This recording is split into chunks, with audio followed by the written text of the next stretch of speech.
Right, please turn to Gospel of John, chapter 21.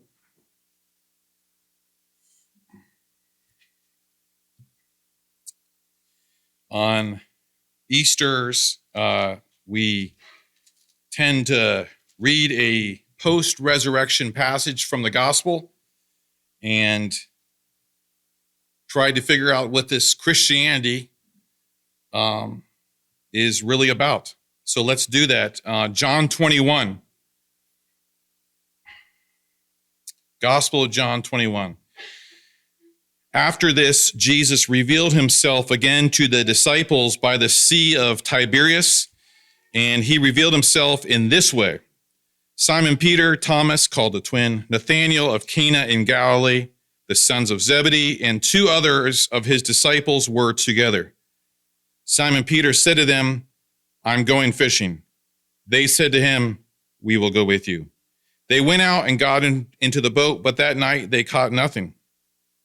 Just as day was breaking, Jesus stood on the shore. Yet the disciples did not know that it was Jesus. Jesus said to them, "Children, do you have any fish?" They answered him, "No." He said to them, "Cast the net on the right side of the boat, and you will find some." So they cast it, and now they were not able to haul it in because of the quantity of fish. That disciple whom Jesus loved therefore said to Peter, "It is the Lord." When Simon Peter heard that it was the Lord, he put on his outer garment, for he was stripped for work, and threw himself into the sea. The other disciples came in the boat, dragging the net full of fish, for they were not far from the land, but about 100 yards off. When they got out on land, they saw a charcoal fire in place, with fish laid out on it and bread. Jesus said to them, "Bring some of the fish that you have just caught." So Simon Peter went aboard and hauled the net ashore full of large fish, 153 of them. And although there were so many, the net was not torn. Jesus said to them, "Come and have breakfast." Now, none of the disciples dared ask him, "Who are you?" They knew it was the Lord. Jesus came and took the bread and gave it to them, and so with the fish. This was now the third time that Jesus was revealed to the disciples after he was raised from the dead.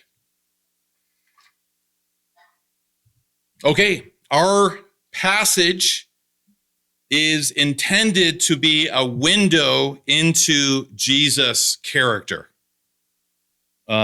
You notice you saw two times in verse 1, the gospel writer John says that in this event, Jesus revealed himself. And he repeats that word revealed in verse 14. And so the claim here is that Jesus in this scene is showing who he really is. Yeah? So we're going to see who is this Jesus. The disciples, after a frustrating night on this early morning, are going to learn something new, or at least something afresh about Jesus. What his character is, what are his methods? Okay, so that's our question. What do we learn about Jesus here? Number one, Jesus finds people where they are. So this is to reveal who Jesus is, kind of get to the heart of him. At the heart of Jesus, he finds people where they are. 7 men in a boat fishing, likely more than a little frustrated after a night of fishing without success. These men were disciples of Jesus, having spent the last 2 or 3 years following him, hearing him teach. But of course, recent events have been disorienting, to say the least.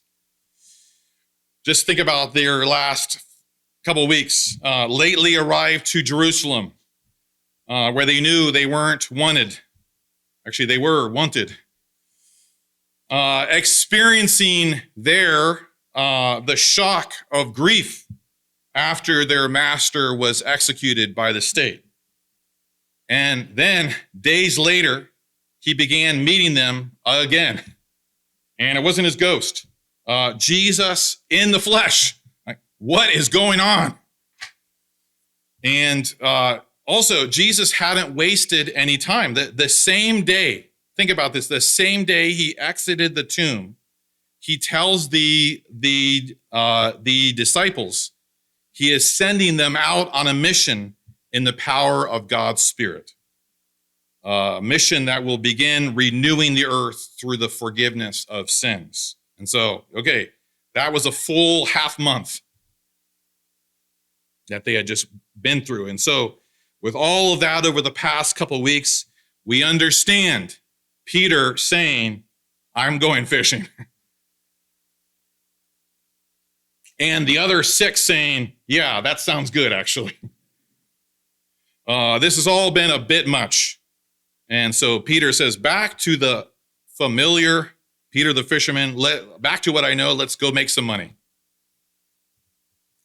And there in verse 4, it says, just as day was breaking. John, the writer, loves those kinds of phrases that say what is literally true. The day was in fact breaking, but also point to the whole vibe of the moment. As day was breaking, Jesus stood on the shore. Here we have a fresh start that's going to change the whole scene. Jesus had come to meet them.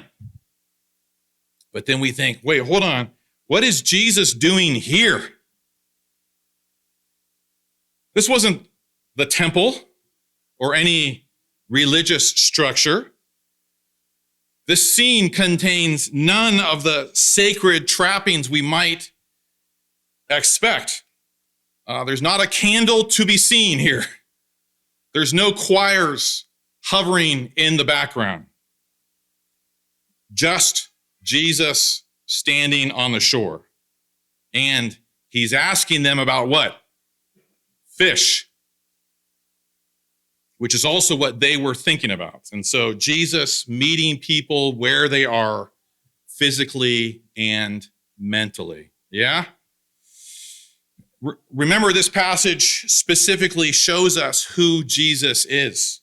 What is revealed about Jesus then is that he is a seeker and he finds people where they are, not anywhere else. He finds people, for instance, in sleepless nights. And they look over on their bookshelf and, oh, wait, there's a Bible. He'll show up at work through some zany Christian colleague who's always trying to turn the conversation to eternal and deeper things. You're on your way somewhere. You're watching YouTube and a sermon pops up. But I've heard that from several people. They weren't expecting that. So then here's a sermon, and they turn it on. You're stirred up by some big public event, and you know that there's a new day breaking here. You're mending nets. You're at your desk. You're tending sheep. Or how about this? A child is born. Or a child won't sleep, or a child is in trouble. And yes, it is the case that often the Lord shows up in situations connected to our children. Yeah? I've told this story one other time, but it has been a while, so please bear with me. Whitaker Chambers, does anyone remember him? Okay, Shannon, even though I've told this story before, you should have remembered it. Okay. He was an American journalist in the 1930s, also a member of the Communist Party. In his book, one of the great 20th century nonfiction books called Witness, Whitaker Chambers describes the scene when his faith in the Communist Party when it begins to be shaken and his atheism starts to fall apart. Okay, here's the scene. Now I'm going to quote from him. Whitaker Chambers writes, I date my break from the party, from the Communist Party, from a very casual happening. I was sitting in our apartment on St. Paul Street in Baltimore. My daughter was in her high chair. I was watching her eat. She was the most miraculous thing that had ever happened in my life. I liked to watch her even when she smeared porridge on her face or dropped it meditatively on the floor. My eye came to rest on the delicate convolutions of her.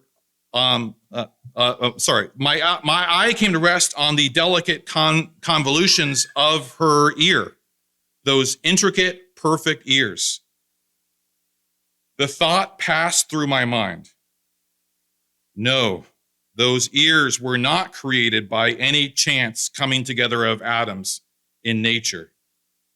They could have been created only by immense design.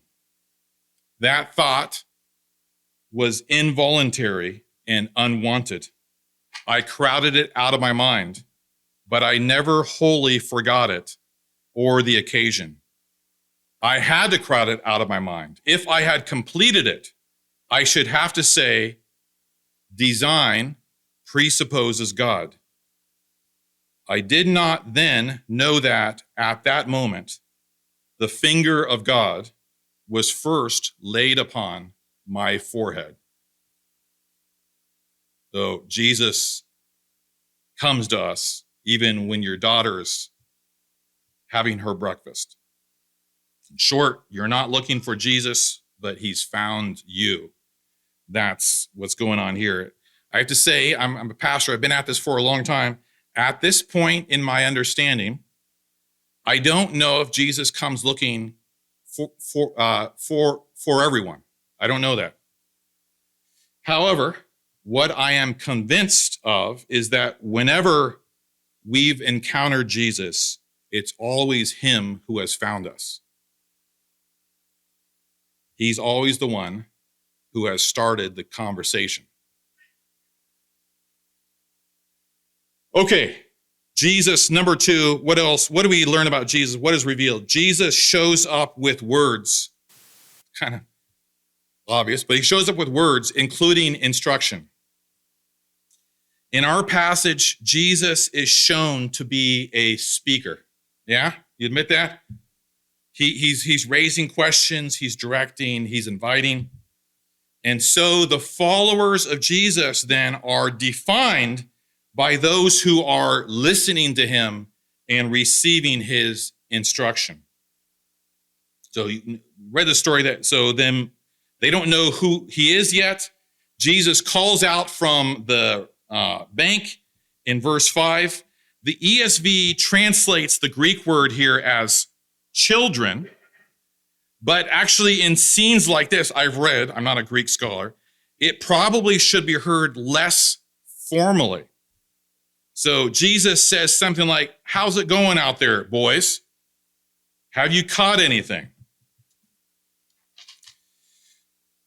You don't have to be a sensitive reader of ancient texts to hear the tone of the men's response. No. It's curt, probably a little bit annoyed. The subtext being, leave us alone, mind your own business. We don't need an armchair fisherman. But Jesus isn't rebuffed. He keeps speaking. He says, try starboard. And, I don't know, why hadn't they let down their net on that side yet? For some reason, they thought it wouldn't work. It had never occurred to them. That's why they hadn't. But why did Jesus tell them to put down the net on the right side? Okay, you ready for this? This is deep. Follow me closely, because he knew there were a lot of fish there. And sure enough, they pulled up 153. You've noticed that in our passage, Jesus is directing these fishermen in what? Catching fish. And you might want to say, come on, Jesus, leave the fishing to the fishermen. We'll hear what you have to say about the pretty angels and candle lighting and sweet words of comfort. But the practical stuff, let us figure out. But Jesus comes talking about it all. The creator of everything and the risen from the dead Lord won't be left out of any part of life. Along these lines of listening to Jesus' word, our passage reminds us also of this important and this practical fact. This is key. Are you ready for this? Dial in right here. The resurrected Lord, his words often tells you to change. He'll give directions that are different from what you have been doing. It's a very important point. Different from what you would ever think to do, sometimes. Different from what perhaps you feel like doing. I'm going to apologize here for saying something very simple. Are you ready for this? What are Christians? Christians are those who listen to Jesus. Christians are those who listen to Jesus. This is how Jesus put it. He says, my sheep, what are you going to say? My sheep, Jesus says, they hear my voice.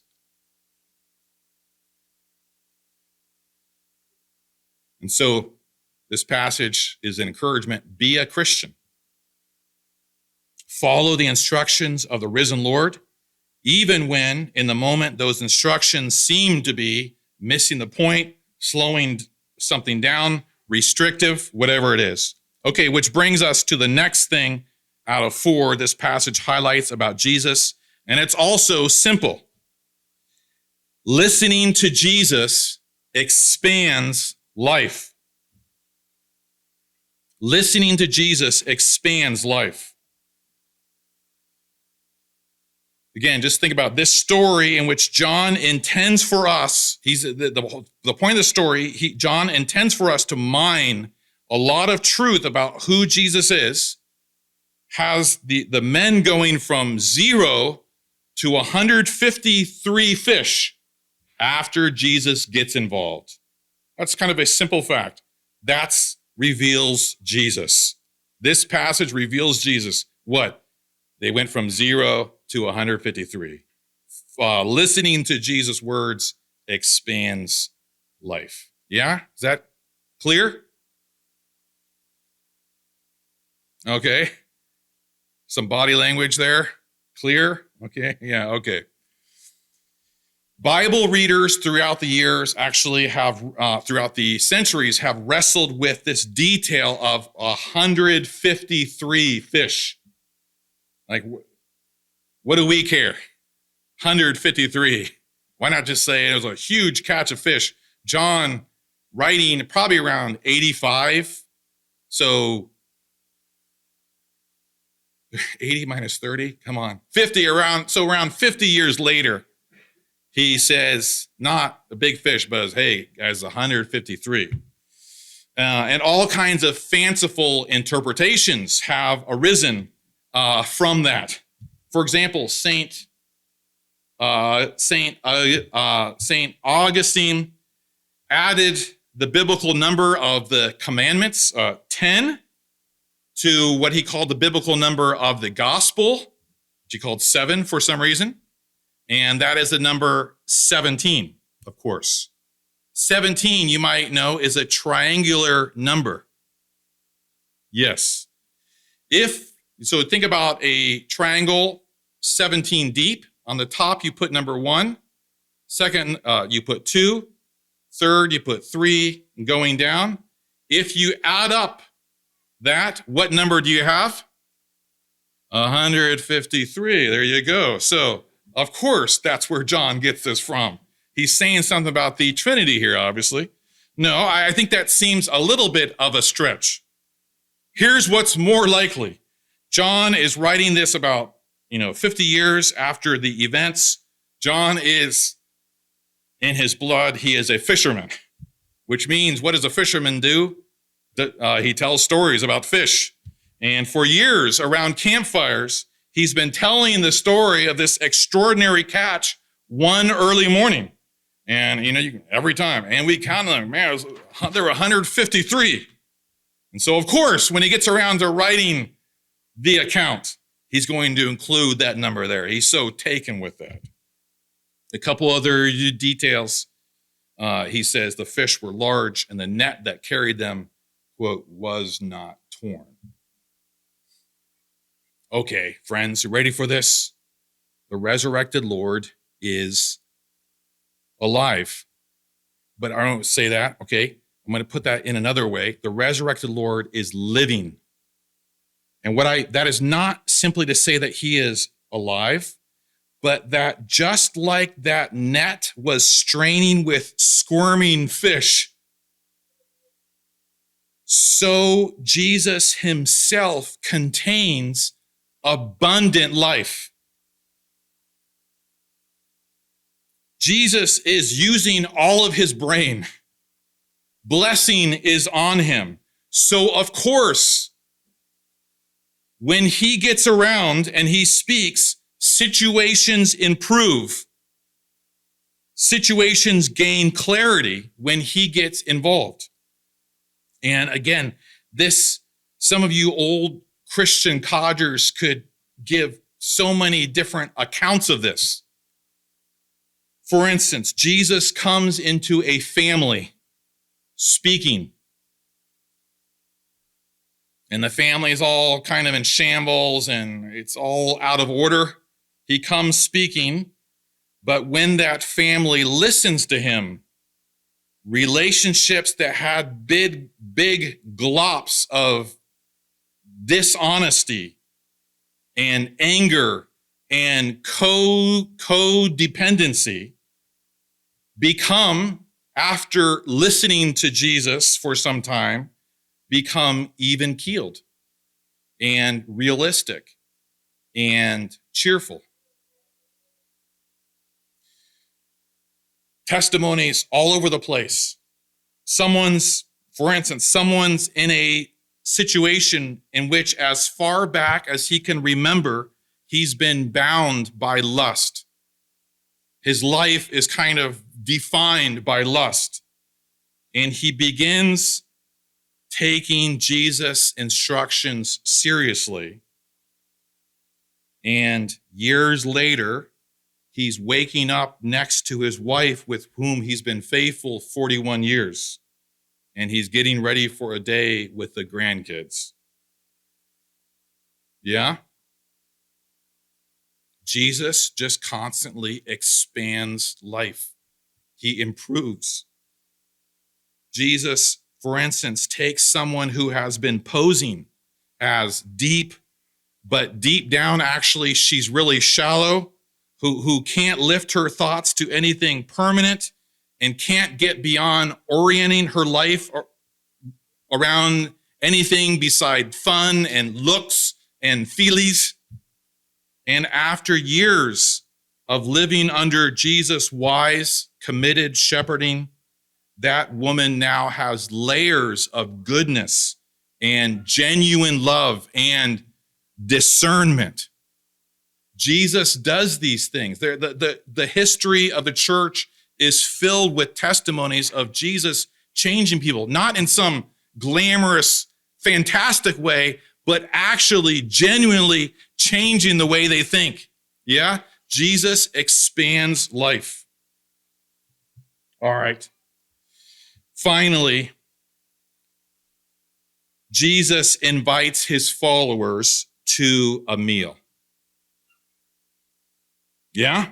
This passage, which is meant to be, in a way, larger than itself. It's like pregnant with meaning. Jesus says to them, bring some of the fish that you have caught. Come and have breakfast. Yeah. You're like, what is the risen Lord, King over the cosmos, going to say? Come and have breakfast. Yeah, I love it. I love it. So what is Jesus like? What is his heart? He is a host. He is a host who loves to provide. Yeah? Why aren't you happy about it? Why is like that? That's great news that the Lord over the world, that where the future's going is in the hands of a host who loves to provide.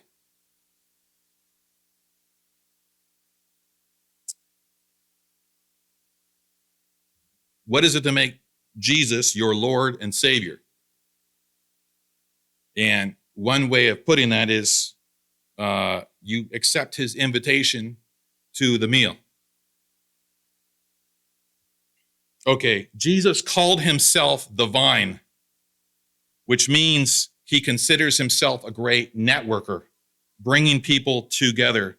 And Jesus' people are, by definition, this is actually the case, whether they're fully engaged with it or not, Jesus' people are people in deepening relationships, wherein they are learning to rejoice with those who rejoice and to weep with those who weep. And one thing those deepening relationships entail is consuming food together. All right, so what I'm saying is a lot of Christianity, it seems like a strange point, but it's just the case. I mean, this morning has already proven it. A lot of Christianity is eating meals together. So, yeah. So you think, well, eating meals together, that's actually meaningful stuff. Meaningful stuff. Why do Christians often eat food together? Well, without trying to be even, meals are symbolic of mutual trust and committed friendship, which explains why Jesus, when he spoke of his betrayal, he said, I'm going to be double-crossed by someone with whom I eat bread. That was kind of the rub. People eating food with one another are saying in that, I'm not going to betray you. When you eat food with someone, you are saying, at least you're saying, I promise I haven't poisoned the food, okay? And you can trust me. And you're also, in a way, saying, I want you to experience the same thing as I am.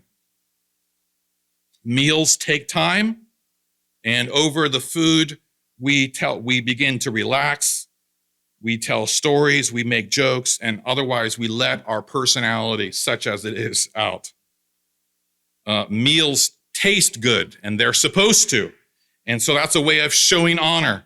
There is joy, there is fun. All of this to explain why Christians eat together. If I were to ask for a raise of hands of those who since last Easter have eaten with folks who are non-family members simply because they are fellow Christians, you would feel this rush of wind. That's what Christians do. And by the way, here's something. Here's an easy way to tell if your Christianity actually isn't the real thing. Okay? If you're not occasionally eating with fellow Christians. Because that fact implies that you are, if you're eating with fellow Christians, that you are invested in the life of the church, in the mission of the church. And if you're not doing that, whatever you want to call that, it's not Christianity. Yeah? So again, it's not a total sort of airtight case, but it's a helpful sort of diagnostic question. Do I eat with Christians? It's a bad sign if that is never the case. Okay. Jesus invites his followers to a lifetime of eating together. This passage suggests. But the one meal they're definitely eating together is the sacred meal that we're just about to eat, the one commemorating his Last Supper. So before dying, when he held up some bread and said, "This is my body," and then poured out wine and said, "This is the blood of my body, the blood of the new covenant." Again, this is when you think about it, there's some strangeness here. Jesus calls us to a meal in which we fellowship with him by particularly remembering his death and, as it were, taking his broken body and poured out blood into ourselves. And I realize it sounds, and it actually is, mysterious. But that's what you get in a life with Jesus. There are days and months and years of living next to this mystery of a meal, but also embracing it. That even as we all draw closer to our death, not only learning to face it with courage, but deliberately doing so, facing our death with courage in connection to Jesus' death. So let me say again something simple, although it is mysterious. Christ's disciples are people who eat and drink his crucifixion, who think that his broken body is food necessary for our survival, for the world's survival. Yeah? All right. Let me go down to the table now.